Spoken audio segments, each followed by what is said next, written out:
Puji Tuhan, selamat pagi saudara Bapak Ibu yang dikasihi dalam nama Tuhan Yesus Kristus. Pada pagi hari ini kita mau menyatukan hati kita untuk meninggikan Tuhan kita. Saya undang jemaat untuk bangkit berdiri. Kita mau agungkan namanya.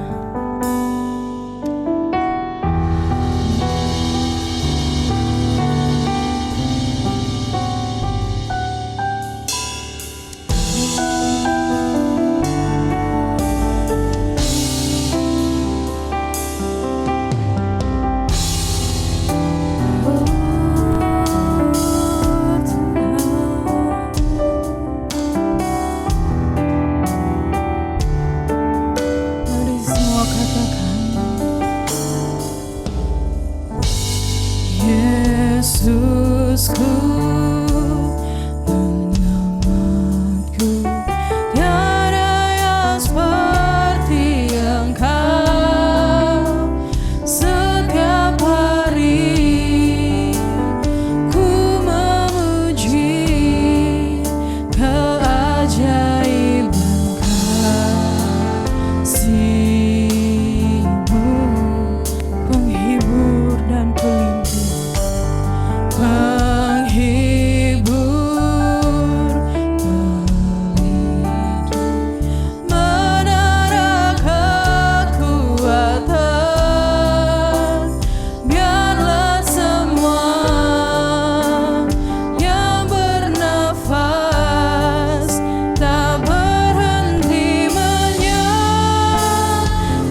Selamanya ku kasihi Engkau Tuhan.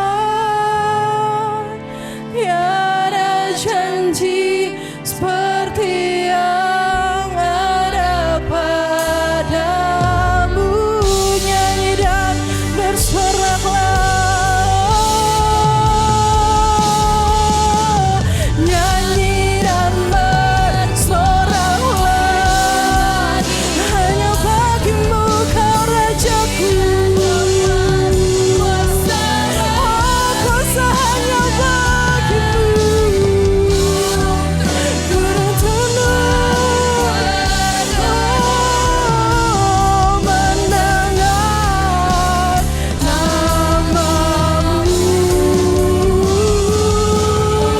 Ku bersuka atas perbuatanmu, selamanya ku kasihi Engkau Tuhan. Tiada janji seperti yang ada padamu.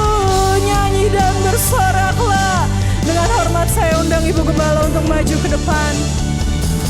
Nyanyi dan bersoraklah bagi Dia, pujian, hormat, kuasa bagi Raja. Gunung tunduk, laut bergelora mendengar namamu. Ku bersuka atas perbuatanmu. Selamanya ku kasihi Tuhan. Tiada janji seperti yang ada padamu.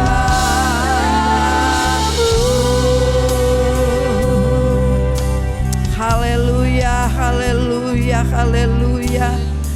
Bapa di surga, Bapa yang kami puji, Bapa yang kami sembah di dalam nama Tuhan Yesus. Kembali pagi hari yang indah ini kami datang menghampiri Engkau Tuhan.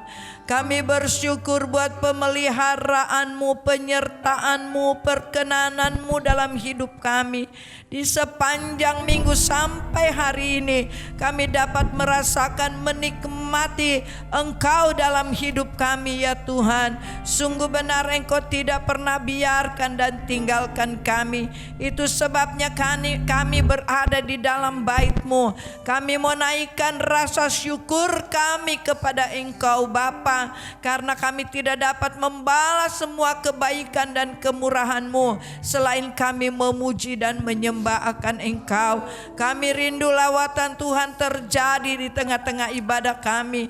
Urapan-Mu mengalir di tempat ini ya Tuhan, menguasai setiap pelayan-pelayan-Mu, mulai dari song leader, singer, pemain musik, pemain tamborin, bahkan hamba-Mu yang Kau sudah persiapkan untuk menyampaikan isi hati Tuhan.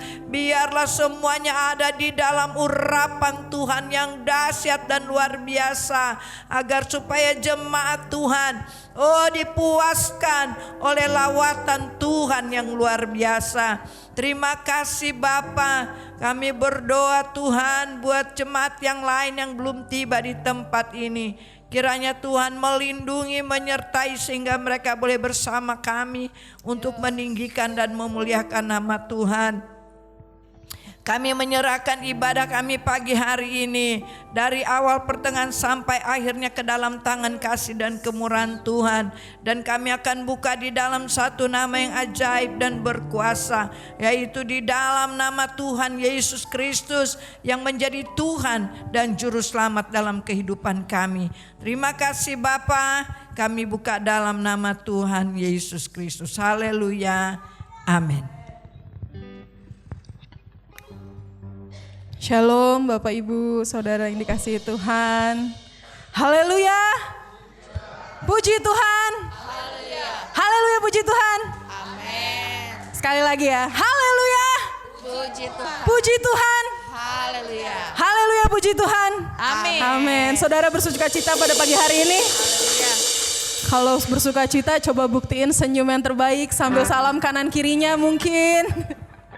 Salam kanan kirinya. Tuhan Yesus baik. Tuhan Yesus baik. Haleluya. Kita mau nyanyikan pujian kita. Oleh darah anak domba, oleh kesaksian kita, iblis dikalahkan, iblis dikalahkan, kuasanya dihancurkan oleh darah anak domba. Saya undang jemaat untuk bangkit berdiri. Kita mau nyatakan pada pagi hari ini. Sekarang telah tiba keselamatan dan kuasa dan pemerintahan Allah kita, kuasanya yang diurapinya, karena telah dilemparkannya para pendakwa kita. Sekarang telah tiba. Sekarang telah tiba keselamatan dan kuasa dan pemerintahan Allah kita, kuasanya yang diurapinya, karena telah dilemparkannya para pendakwa kita. Oleh darah anak domba, oleh kesaksian kita, iblis dikalahkan, kuasanya dihancurkan oleh darah anak domba, oleh darah anak domba, oleh darah anak domba, oleh kesaksian kita, iblis dikalahkan, kuasanya dihancurkan oleh darah anak domba. Saya rindu jemaat saja katakan oleh darah anak domba. Amin. Oleh kesaksian kita, iblis dikalahkan, kuasanya dihancurkan oleh darah anak domba, oleh darah anak domba, oleh kesaksian kita, iblis dikalahkan, kuasanya dihancurkan oleh darah anak domba, oleh darah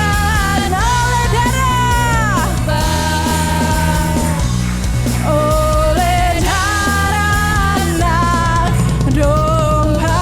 Beri kemuliaan untuk Tuhan Yesus kita. Haleluya, silakan duduk, saudara. Saudara percaya kalau ada kuasa di dalam darah Tuhan? Amin. Saya undang jemaat untuk bangkit berdiri. Kita mau nyatakan kalau ada kuasa di dalam darahnya.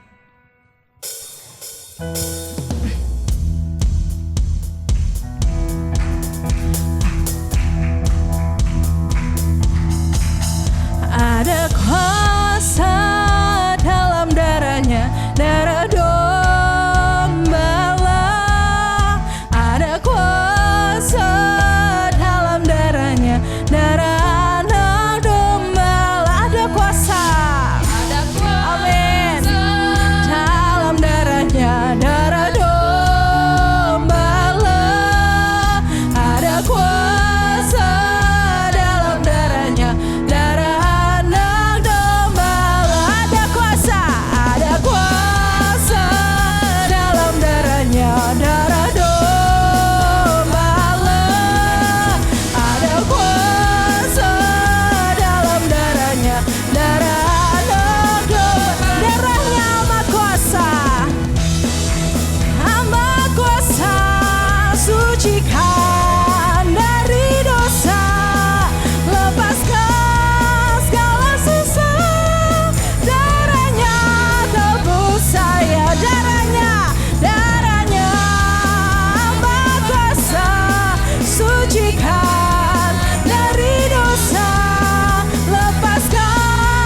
saya, caranya tebus saya.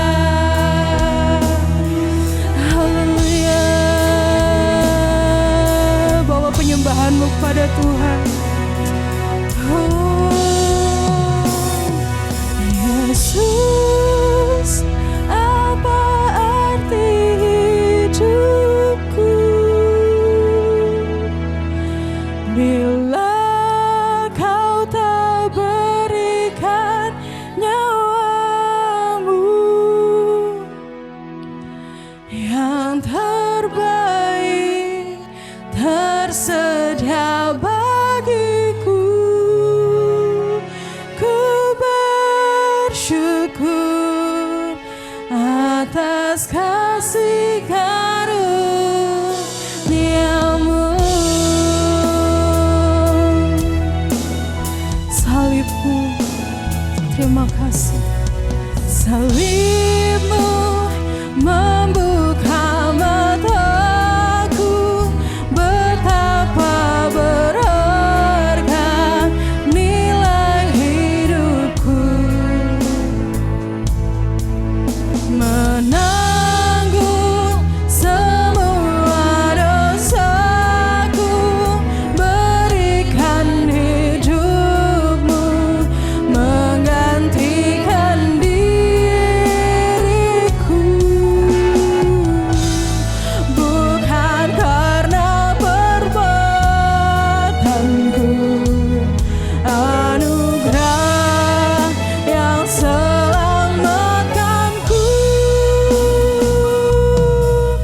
Yesus, apa arti hidupku bila kau tak berikan nyawamu yang terbaik tersedia bagiku. Ku bersyukur atas kasih karunia-Mu. Salibmu,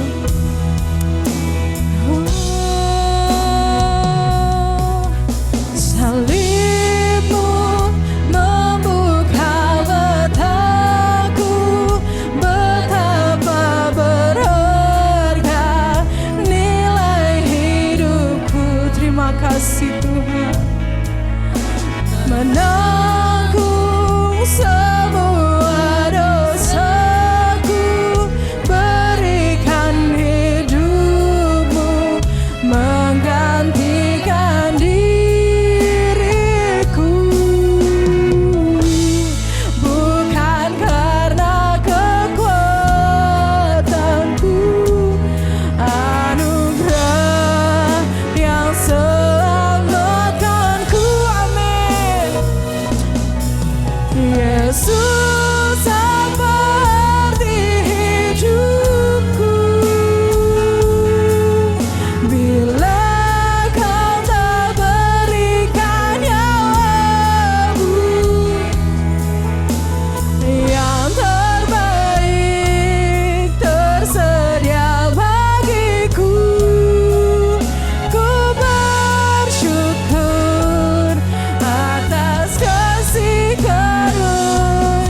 Yesus, apa arti hidupku bila kau tak berikan nyawamu yang terbaik tersedia bagiku. Ku bersyukur atas kasih karunia. Yesus, apa arti hidup bila kau tak berikan nyawamu yang terbaik tersedia bagiku. Ku bersyukur atas kasih karunia. Yesus, apa arti hidupku? Apa arti hidupku? Kau tak berikan nyawamu yang terbaik, tersedia bagiku. Ku bersyukur atas kasih karunia Yesus, apa arti hidupku bila kau tak berikan yang terbaik, tersedia bagiku. Ku bersyukur atas kasih karunia Yesus, apa arti hidupku. Dengan hormat saya undang Ibu Yeni untuk pimpin di dalam doa. Nyawamu yang terbaik tersedia bagiku. Ku bersyukur atas kasih karunia Yesus, apa arti hidupku bila kau tak berikan nyawamu yang terbaik tersedia bagiku. Ku bersyukur atas kasih karuniamu. Bersyukur atas kasih karunia. Ku bersyukur atas kasih Sekali lagi katakan, kami bersyukur Tuhan atas kasih karunia-Mu. Ku bersyukur atas kasih karuniamu. Benar Tuhan, hati kami limpah dengan penuh ucapan syukur kepadamu atas kasih karunia-Mu dalam hidup kami. Apa arti hidup kami tanpa Engkau berkorban bagi kami Tuhan? Terima kasih ya Tuhan, pengorbanan-Mu sekali dan untuk selamanya bagi kami. Terima kasih ya Bapa, saat Kau katakan di atas kayu salib, tetelestai, selesai semuanya. Terima kasih Tuhan, kami terima pengorbanan-Mu. Kami terima Tuhan, Kau melayakkan kami. Kami ucapkan syukur kepadamu Tuhan. Tanpa pengorbanan-Mu, apa arti hidup kami? Kami tidak layak di hadapan-Mu. Terima kasih Tuhan buat kasih-Mu yang selalu ada dalam hidup kami Tuhan. Kami boleh ada Tuhan, semua karena kebaikan dan anugerah-Mu dalam hidup ini. Kami rasakan setiap waktu Tuhan, di setiap musim kehidupan kami, dalam setiap keadaan kami, tidak pernah Engkau tinggalkan kami. Benar Bapa, Engkau selalu baik dalam hidup kami. Engkau Allah yang terbaik Tuhan. Engkau Allah yang berdaulat penuh atas kehidupan kami. Engkau yang pegang kendali atas hidup kami Tuhan. Kami berserah, kami percaya kepadamu karena Engkau satu-satunya Allah dalam hidup kami. Ucapan syukur dari hati kami melalui pujian penyembahan kami Tuhan. Ucapan syukur yang tidak henti-hentinya karena Engkau begitu baik bagi kami. Terima kasih Tuhan, semua yang Kau buat dalam hidup kami tidak pernah salah Tuhan. Hanya saat ini kami belum mengerti maksud-Mu. Kami belum memahami Tuhan apa yang Engkau tunjukkan dalam hidup kami. Berbicaralah Tuhan melalui hamba-Mu. Berbicaralah seluas-luasnya bagi kami. Buat kami mengerti jalan-jalan-Mu Tuhan. Buat kami memahami setiap rancangan-Mu dalam hidup kami. Berbicaralah kepada kami Tuhan. Kami mau siapkan hati, tanah hati kami yang paling subur untuk ditaburi benih firman-Mu. Karena firman-Mu adalah ya dan amin. Firman-Mu tidak akan pernah kembali dengan sia-sia Tuhan. Kami percaya Kau pakai hamba-Mu sebentar yang akan menyampaikan firman-Mu. Urapi dia dengan kuasa-Mu Tuhan. Berbicaralah Tuhan melaluinya bagi kami. Kami yang haus akan firman-Mu, kami yang butuh Tuhan jawaban Tuhan. Firman-Mu menyediakan segalanya bagi kami Tuhan. Kuatkan kami, teguhkan kami Tuhan, biar kami tetap berpengharapan kepadamu Tuhan. Biar kami selalu dekat, kami mendengar suara-Mu senantiasa. Terima kasih Tuhan. Bagi kami semua Tuhan, pelayan-pelayan-Mu di tempat ini yang sudah memberikan semua yang terbaik untuk memuji memuliakan nama-Mu. Tuhan, biar semuanya kami kembalikan untuk hormat dan kemuliaan bagi nama Tuhan. Pakai semua pelayan-Mu di tempat ini yang selalu rindu memberikan yang terbaik bagi-Mu. Tuhan urapi Tuhan, Tuhan berkati Tuhan, Tuhan tahu semua yang terbaik bagi mereka. Terima kasih ya Bapa, kami mau sambut benih firman-Mu di dalam nama Tuhan Yesus. Haleluya, amin.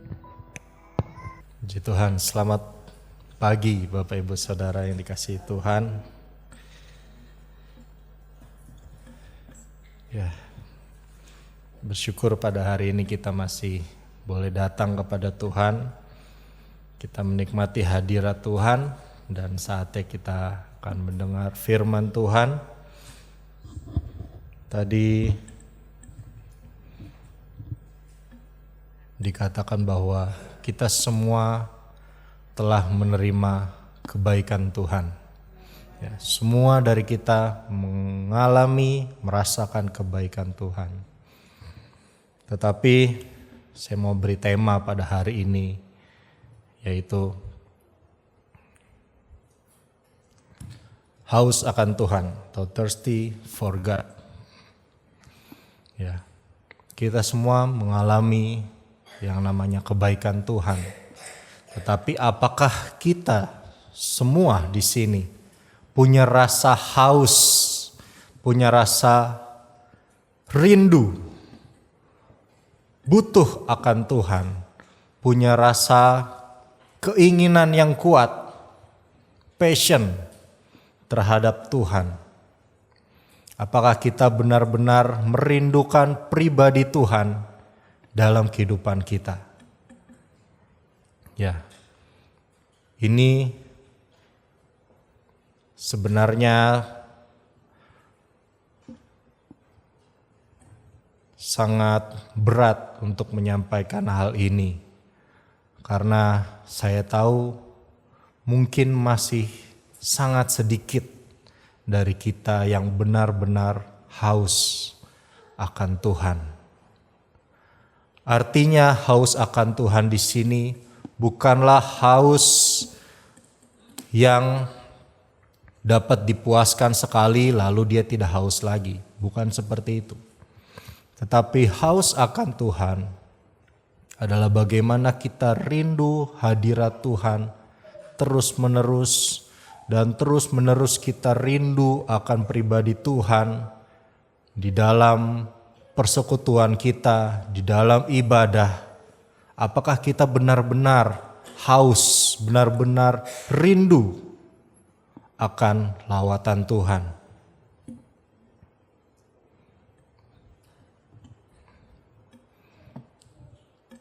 Saya akan ke slide berikutnya.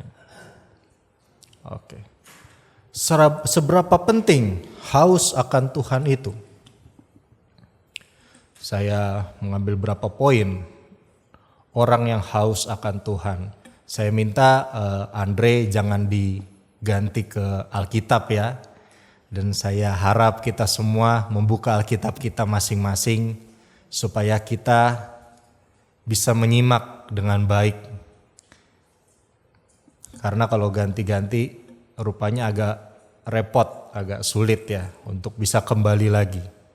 Nah, saya ajak kita semua membuka Alkitab kita di dalam Wahyu pasalnya yang ke-22, ayatnya yang ke-17.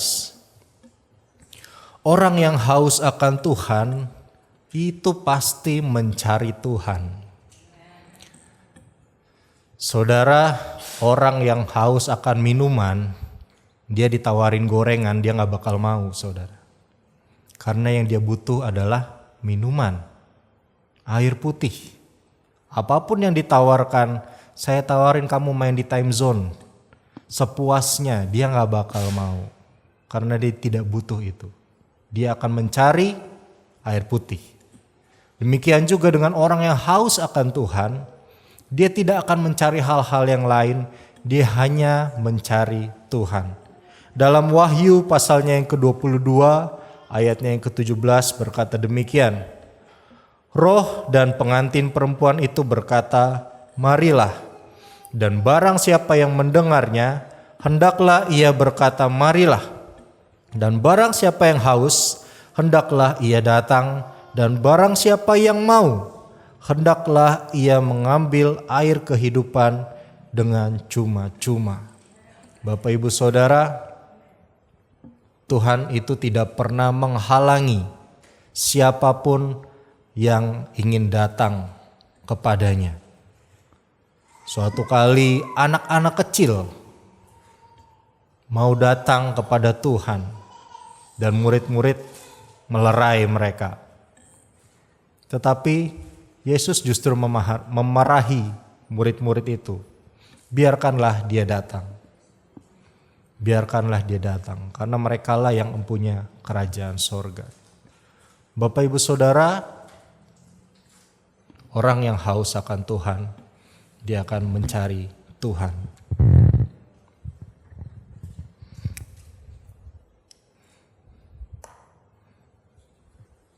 Ternyata saya haus juga ya.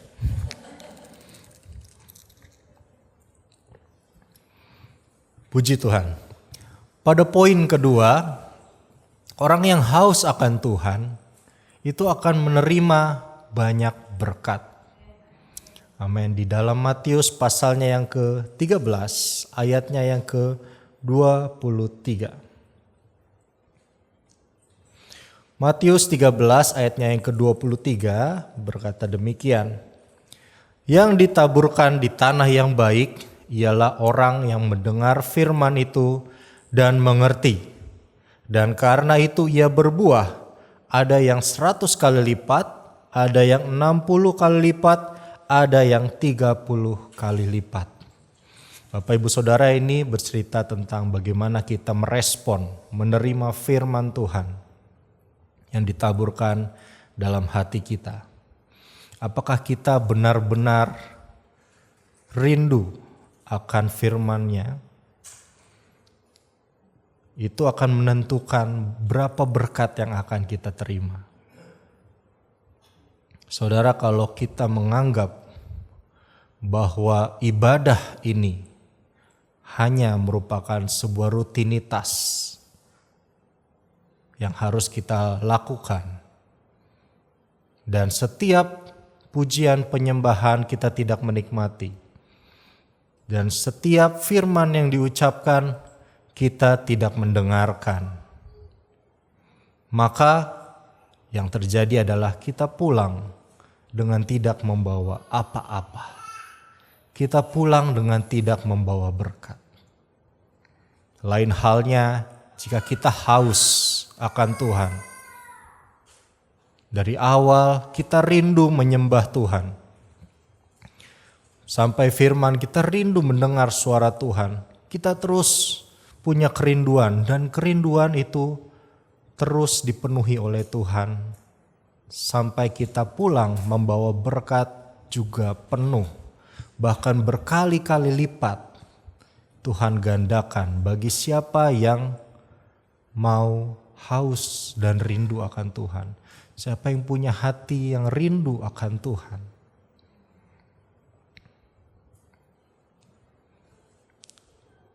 Saya harap kita semua mendengar firman Tuhan dengan sungguh-sungguh, dengan hati yang rindu kepada Tuhan. Lalu bagian ketiga, orang yang haus akan Tuhan akan dipuaskan. Dalam Matius pasalnya yang ke-5 ayatnya yang ke-6 berkata demikian. Berbahagialah orang yang lapar dan haus akan kebenaran, karena mereka akan dipuaskan. Dipuaskan berbeda dengan menerima banyak berkat. Dipuaskan berarti ada kekosongan yang harus diisi oleh Tuhan. Ketika kita datang ke tempat ini dengan kekosongan tersebut, dengan rasa haus dan rindu kepada Tuhan, maka Tuhan akan memenuhi kekosongan itu. Tuhan menjawab kerinduan hati kita, menjawab kebutuhan jiwa kita. Sehingga kita pulang dari tempat ini dalam keadaan puas. Dan rasa puas itu membuat kita rindu untuk lebih lagi kepada Tuhan.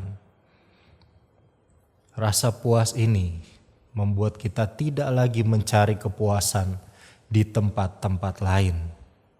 Karena kepuasan yang sejati kita telah dapatkan di dalam Kristus Yesus. Bapak Ibu Saudara, mungkin ada yang bertanya-tanya di dalam hatinya. Bagaimana mungkin kita punya rasa haus kepada Tuhan? Bagaimana mungkin kita punya kerinduan kepada Tuhan? Ya, saya tulis poinnya bahwa rasa haus tidak akan muncul dengan sendirinya. Jadi kalau teman-teman atau Bapak Ibu Saudara sekalian menunggu sampai saudara haus akan Tuhan, saudara tidak akan haus. Saudara tidak akan rindu akan Tuhan. Kalau saudara hanya menunggu, tidak melakukan apa-apa. Karena itu rasa haus dibangun. Rasa haus itu dikerjakan, dibangun melalui yang pertama yaitu pengenalan. Di dalam Filipi 3 ayatnya yang ke-8 berkata demikian. Malahan segala sesuatu kuanggap rugi karena pengenalan akan Kristus Yesus Tuhanku lebih mulia daripada semuanya. Oleh karena dialah aku telah melepaskan semuanya itu dan menganggapnya sampah supaya aku memperoleh Kristus. Kalau kita pahami ayat ini baik-baik Bapak Ibu Saudara, kita lihat bahwa Paulus setelah dia mengenal Kristus, setelah dia berjumpa dengan Kristus dan dia mengenal, dia bertambah pengetahuannya akan firman Tuhan, lebih dalam dia mengenal Tuhan, maka dia akan merelakan semuanya, melepaskan semuanya itu dan menganggap sampah. Bukan hanya melepaskan semuanya, tetapi dia berlari-lari.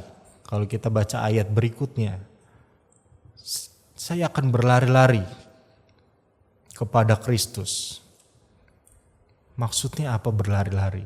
Artinya dia punya kerinduan yang sangat kuat kepada Tuhan.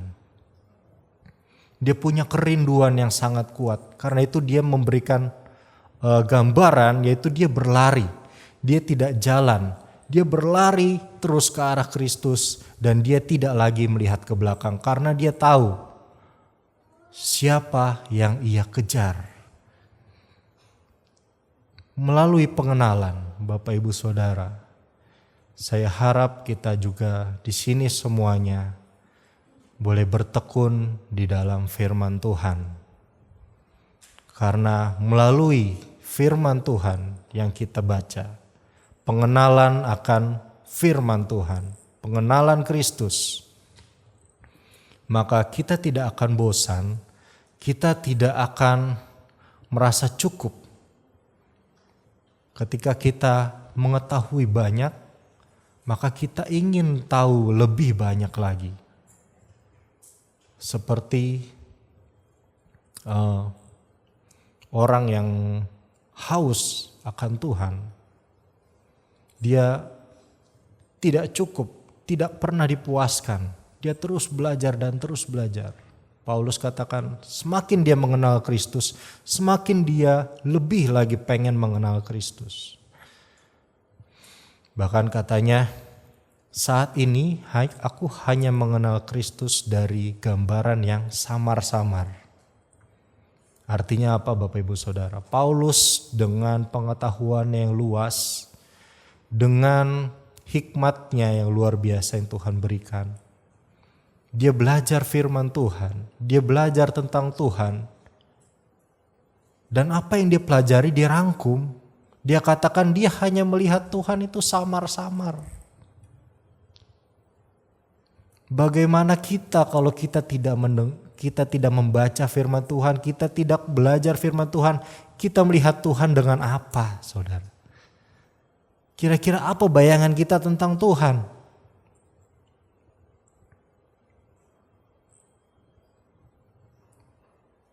Kita perlu bertekun di dalam firman Tuhan.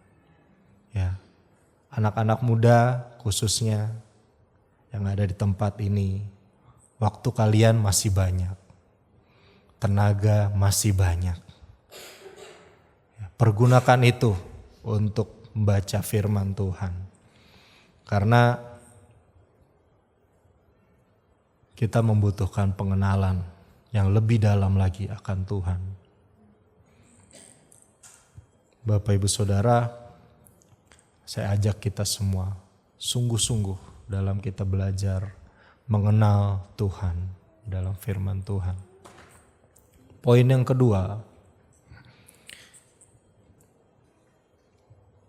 rasa haus dibangun dengan suatu kebutuhan. Suatu kebutuhan. Saudara, mengapa harga Aqua botol di pinggir lapangan basket biasanya lebih mahal daripada Aqua botol di warung-warung?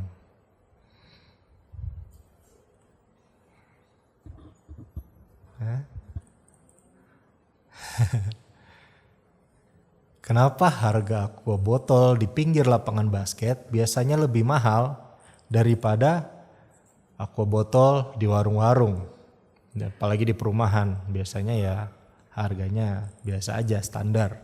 Tapi kalau di lapangan basket bisa naik sampai 2 kali lipat, Bapak Ibu Saudara. Karena di situ dia melihat ada kebutuhan. Ada kebutuhan yang besar untuk air mineral. Sehingga dia menaikkan harganya, dia menaikkan nilainya. Saudara, seberapa kita menilai berkat Tuhan, pribadi Tuhan dalam hidup kita, itu ditentukan dari seberapa kita haus, seberapa kita membutuhkan Tuhan. Dalam Mazmur 42 ayatnya yang kedua, seperti rusa yang merindukan sungai yang berair, demikianlah jiwaku merindukan Engkau, ya Allah. Saudara, mungkin dari pagi kita bangun subuh, lalu kita bersiap bekerja, mungkin ada yang bekerja di luar kota, lalu kita bekerja sampai sore, lalu pulang dari bekerja kita kelelahan, kita makan, lalu kita beristirahat. Pertanyaannya, apakah dari keseharian kita sudah menunjukkan bahwa kita membutuhkan Tuhan atau tidak? Apakah kita menyediakan waktu bagi Tuhan? Saudara, dulu waktu saya SMA, saya sangat mencintai yang namanya olahraga basket, Bapak Ibu Saudara. Saya sangat mencintai olahraga ini. Keseharian saya, bangun pagi jam 4:30. Lalu apa yang saya lakukan? Saya push up, sit up, back up, 3 repetisi. Setelah itu saya skipping, Bapak Ibu Saudara. Skipping itu 2 minggu pertama 1000, 2 minggu berikutnya 1250, 2 minggu berikutnya 1500. Bapak Ibu Saudara bisa bayangkan betapa saya punya passion, saya punya kerinduan untuk meningkatkan kapasitas saya. Itu saya jalankan setiap hari, dan tidak hanya di rumah saya lakukan itu. Ketika saya berangkat sekolah, sebelum saya ke sekolah, saya ada janji dengan pelatih untuk kita sama-sama berlatih di lapangan. Jadi sebelum sekolah saya berlatih dulu, setengah jam kira-kira. Setelah berlatih, saya siap-siap ke sekolah. Sekolah sampai sore, pulang sekolah, saya latihan basket lagi. Latihan basket bersama tim. Dan malam pulang sekolah, sore hari, saya lelah sekali. Karena saya harus mempersiapkan diri saya untuk saya akan bangun besok pagi. Saya akan melakukan hal yang sama besok pagi. Jadi saudara bisa bayangkan betapa hausnya, betapa saya rindu untuk menaikkan kapasitas saya di dalam olahraga ini. Betapa saya rindu, betapa saya mencintai olahraga ini. Namun pada suatu kali, saya ingat betul kejadian ini. Saya lagi pakai sepatu di ruang tamu, lalu tiba-tiba papi lewat situ. Kamu mau basket sampai kapan? Sebenarnya pertanyaan yang simpel. Kamu mau basket sampai kapan? Lalu saya dengan emosi yang menggebu-gebu. Enggak lah Pi, saya emang gak bakal berhenti basket. Sayang atau kalau saya berhenti basket. Saya udah latihan mati-matian, terus saya berhenti. Sayang dong. Udah papi, diam aja saat itu. Lalu Bapak Ibu Saudara, ketika saya renungkan saat ini, saya berpikir ulang. Bagaimana mungkin saya habiskan waktu saya, tenaga saya, kira-kira 80% dari hidup saya dalam satu hari, saya habiskan untuk sesuatu yang akan binasa, sesuatu yang akan berakhir, sesuatu yang akan berhenti. Kenapa saya melakukan itu? Betapa bodohnya saya. Sekarang saya mengerti apa yang Paulus katakan, berlari-lari. Apa yang Daud katakan, aku haus akan Tuhan. Bapak Ibu Saudara, jikalau kita harus berlelah-lelah, jikalau kita harus mengorbankan waktu, mengorbankan tenaga itu, jikalau kita harus mengorbankan segalanya yang kita miliki, itu hanyalah untuk Kristus saja.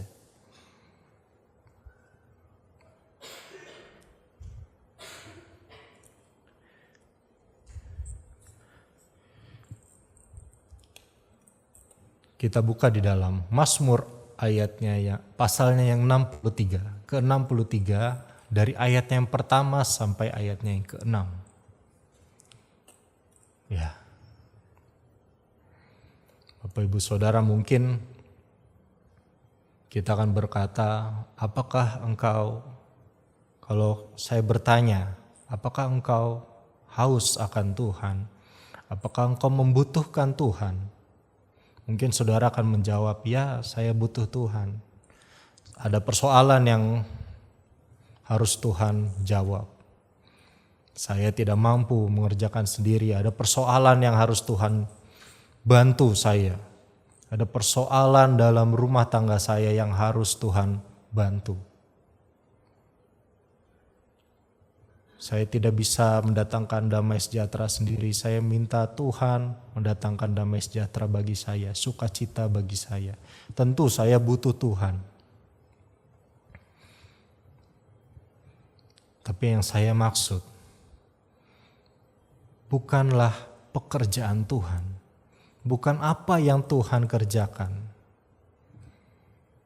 Tapi apakah kita haus akan pribadi Tuhan? Pribadinya yang kita rindukan. Pribadinya yang kita rindukan, bukan pekerjaannya. Pernahkah kita datang kepada Tuhan, lalu kita katakan, Tuhan, saya gak minta Tuhan lakukan apapun dalam hidup saya. Saya hanya ingin Tuhan hadir di tempat ini dan saya menikmati Tuhan. Pernahkah kita berkata demikian kepada Tuhan? Atau yang kita rindukan hanyalah pekerjaannya atau kuasanya yang besar. Yang kita rindukan adalah perbuatan tangannya. Apa yang kita butuhkan, kita minta. Tapi pernahkah kita rindu, haus akan pribadi Tuhan? Dalam Mazmur pasalnya yang 63 ayat pertama saya bacakan demikian. Mazmur Daud ketika ia ada di padang gurun Yehuda. Ya Allah, Engkaulah Allahku, aku mencari Engkau, jiwaku haus kepadamu. Tubuhku rindu kepadamu, seperti tanah yang kering dan tandus tiada berair. Demikianlah aku memandang kepadamu di tempat kudus, sambil melihat kekuatanmu dan kemuliaanmu. Sebab kasih setiamu lebih baik daripada hidup, dan bibirku akan memegahkan Engkau. Demikianlah aku mau memuji Engkau seumur hidupku, dan menaikkan tanganku demi namamu. Seperti dengan lemak dan sumsum jiwaku dikenyangkan, dan dengan bibir yang bersorak-sorai mulutku memuji-muji. Dari 6 ayat ini apakah saudara melihat Daud meminta sesuatu dari Tuhan?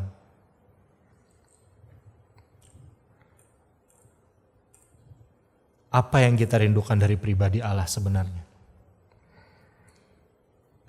Kalau kita boleh pelajari, Tuhan, mengapa saya harus merindukan pribadi Allah? Apa yang saya bisa rindukan dari pribadi Allah dalam hidup saya? Apa yang bisa saya rindukan? Saudara, kita membutuhkan pribadi ini. Yang pertama, karena pribadi Tuhan telah menyelamatkan kita dari dosa. Itu adalah hal yang pertama yang perlu dalam kehidupan kita. Karena tidak ada yang bisa menyelesaikan masalah dosa. Bapak Ibu Saudara, Alkitab seringkali menggambarkan dosa itu seperti penyakit. Dosa itu seperti penyakit di mana orang yang mengalami sakit penyakit tentu menginginkan kesembuhan.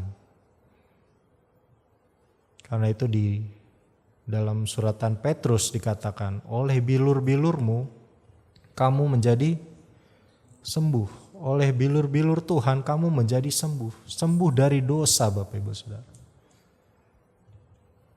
Suatu kali saya menjenguk saudara telah sakit sekian lamanya dan ia hanya bisa terbaring, dan dia mengucapkan kalimat yang sangat menyentuh bagi saya.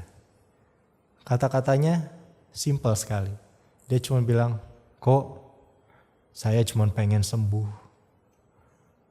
Apapun yang saya harus lewati, terserah, saya cuma pengen sembuh.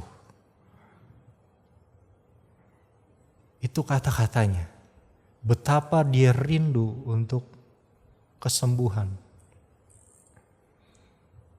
Saudara, kita membutuhkan pribadi Tuhan sebagai penyembuh atas dosa-dosa kita. Itu tidak bisa kita dapatkan dimanapun juga.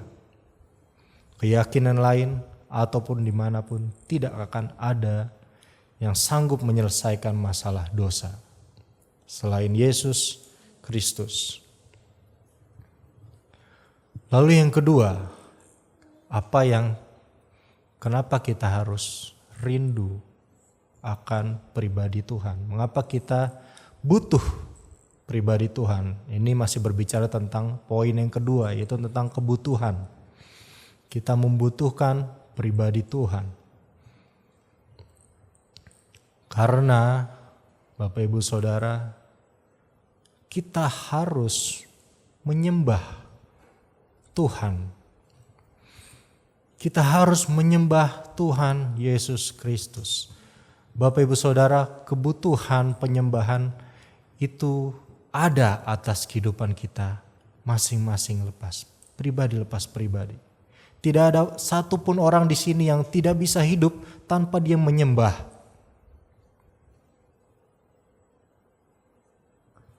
Kita membutuhkan penyembahan yang benar. Jika kita tidak menyembah Tuhan, saudara, jika kita tidak menyembah Tuhan yang benar, Allah yang benar, maka kita akan menyembah diri kita sendiri. Kita akan menyembah diri kita sendiri. Dan biar saya perjelas lagi arti kata menyembah diri sendiri. Saudara menyembah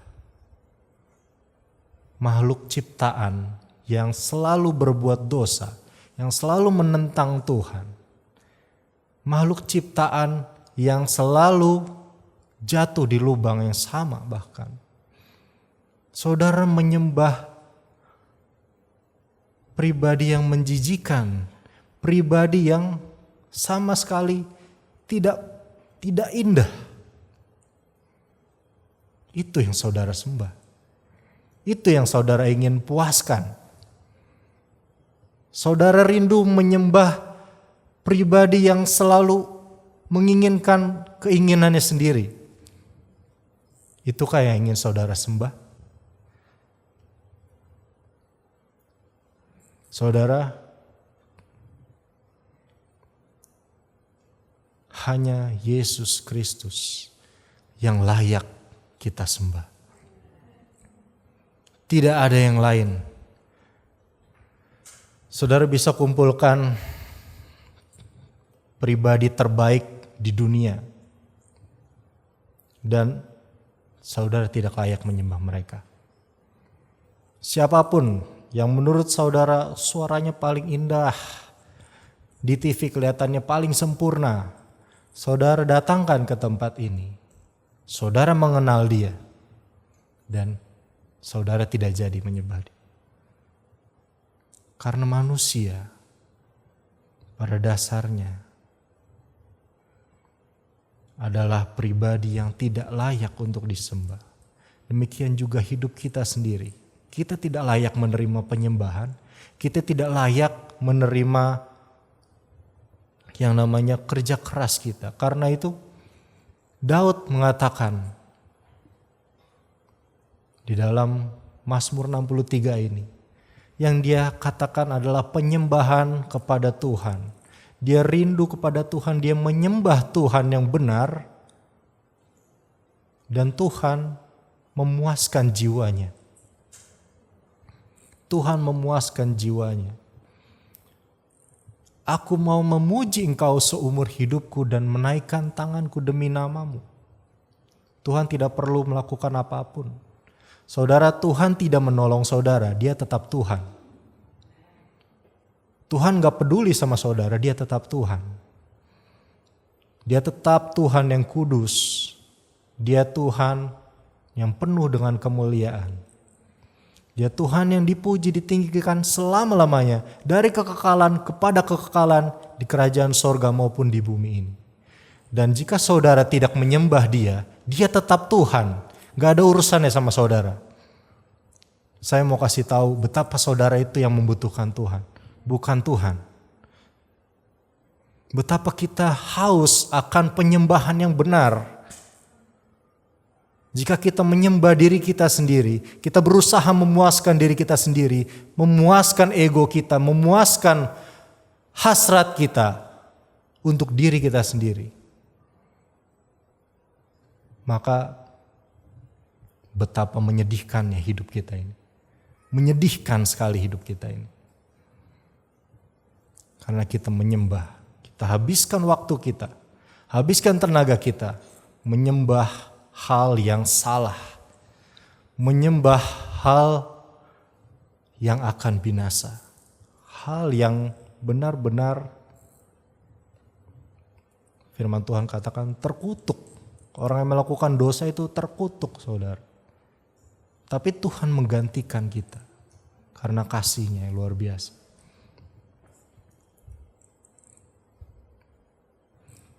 Pada poin berikutnya, mengapa kita harus membangun rasa haus akan Tuhan itu? Mengapa kita harus membangun rasa haus akan Tuhan? Ya, kalau poin sebelumnya itu rasa haus itu dibangun melalui pengenalan dan kebutuhan. Lalu poin yang berikutnya sekarang, mengapa kita harus membangun rasa haus itu? Mengapa kita harus membangunnya? Bukankah bisa saja kita tidak usah haus akan Tuhan, biasa-biasa saja. Datang ke gereja seperti biasa dan pulang tidak membawa apa-apa, biasa-biasa saja. Bukankah itu hal yang wajar dilakukan oleh semua orang? Why kita harus membangun rasa haus itu? Dalam Roma 8 ayat 32 berkata demikian. Ia yang tidak menyayangkan anaknya sendiri, tetapi yang menyerahkannya bagi kita semua. Bagaimanakah mungkin ia tidak mengaruniakan segala sesuatu kepada kita bersama-sama dengan Dia? Ayat ini sering kita baca. Tetapi pernahkah kita menghayati, kita mengaminkan ayat ini? Kenapa kita harus haus akan Tuhan? Apa yang sudah Tuhan buat bagi kita? Saudara, tidak ada kerinduan yang lebih besar dibanding kerinduan Tuhan terhadap pribadi kita. Roma 8 ayat 32, ia tidak menyayangkan anaknya sendiri, tetapi menyerahkannya bagi kita semua. Bagaimana mungkin ia tidak mengaruniakan segala sesuatu? Saudara yang saya kasihi di dalam Tuhan, ia telah menyerahkan segala sesuatu, hidupnya untuk kita, supaya ia bertemu dengan pribadi kita, supaya pribadi kita diselamatkan olehnya. Dia menyerahkan segala sesuatu yang dia miliki. Itulah Yesus yang kita sembah. Saudara patut bangga memiliki Tuhan seperti Yesus. Apa yang saudara sudah kasih sama Tuhan? Gak ada. Kita gak ngasih apa-apa. Dan Tuhan cuman mau pribadi kita datang sama Tuhan. Tuhan tidak pernah melarang. Tuhan tidak pernah menghalangi kita. Karena dosa kita, Tuhan tidak menghalangi. Tidak. Tuhan, saya baru saja berbuat dosa, apakah saya boleh datang kepada Tuhan? Silahkan. Karena itu yang Tuhan rindukan. Dia menyerahkan semuanya. Bahkan anaknya sendiri. Untuk kita. Untuk pribadi kita. Pribadi lepas pribadi. Dari yang kecil sampai yang besar. Sampai yang tua sekalipun. Dari anak-anak. Yesus mati untuk kita semua. Amin. Jadi camkan kata-kata ini baik-baik. Anak-anak muda. Maupun anak SD, SMP, SMA. Semua sama. Tuhan mati untuk kalian semua. Memberikan semuanya. Tidak ada yang tersisa untuk kita semua. Masa kita tidak ada rasa haus akan Tuhan? Jika kita punya kerinduan akan Tuhan, jika kita melayani Tuhan dengan giat, jika kita mengorbankan waktu kita untuk melayani Tuhan, jika kita korbankan tenaga kita untuk kita melayani Tuhan, menyembah Tuhan. Kita sisihkan waktu kita menyembah Tuhan, membaca firman Tuhan, renungkan firman Tuhan itu siang dan malam. Saudara, dasarnya hanya satu, karena Dia terlebih dahulu mengasihi kita. Tidak ada dasar yang lain, Bapak Ibu Saudara. Ingatlah akan hal ini, bahwa Dia terlebih dahulu mengasihi kita. Kalau ada orang bertanya, mengapa kamu begitu mengasihi Tuhan? Mengapa kamu rela mengorbankan waktumu? Karena Dia terlebih dahulu mengasihi saya dan Dia mengasihi kamu. Dia terlebih dahulu menyerahkan segala sesuatunya bagi saya. Karena itu saya juga akan menyerahkan apa yang saya miliki kepada Tuhan. Itu satu-satunya alasan mengapa kita melayani, mengapa kita rajin beribadah, mengapa kita mencari Tuhan, haus akan Tuhan. Dari minggu ke minggu tidak turun haus kita terus haus kepada Tuhan. Saudara, saya harap sejak hari ini kita semua boleh terus haus akan pribadi Tuhan. Kita menikmati waktu yang indah bersama Tuhan di dalam setiap ibadah kita. Jangan sampai kita datang ke sini dan pulang dalam keadaan kosong. Rugi sekali.